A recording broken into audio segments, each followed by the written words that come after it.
ભાવનગર જિલ્લાના જેસરના કોટામોઈ ગામે વન્ય પ્રાણીની પાછળ કાર દોડાવી તેની પજવણીનો વિડીયો વાયરલ થયો હતો।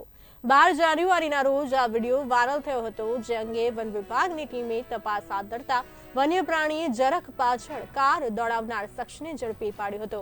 જેસર વન વિભાગની ટીમે કૃણાલ નામના શખ્સને ઝડપી પાડી કાર સહિતનો મુદ્દામાલ જપ્ત કરી વધુ તપાસ હાથ ધરી હતી। 12/1/2025 રોજ લોકલ સ્ટાફને બાતમી મળતા જેસર રેન્જના જેસર રાઉન્ડના કોટામુઈ ગામેથી વન્ય પ્રાણી સ્ટ્રીપ્ડ હાઈના ઝરખ શિડ્યુલ 1ના એનિમલની પાછળ જોખમી અને ભયજનક રીતે કાર ચલાવી અને ગુનો કરનારને વન્ય પ્રાણી સંરક્ષણ અધિનિયમ 1972ના વિવિધ કલમો હેઠળ આરોપી કૃણાલભાઈને અટક કરવામાં આવેલ છે અને તેમની સામે ધોરણસરની કાર્યવાહી કરવામાં આવેલ છે।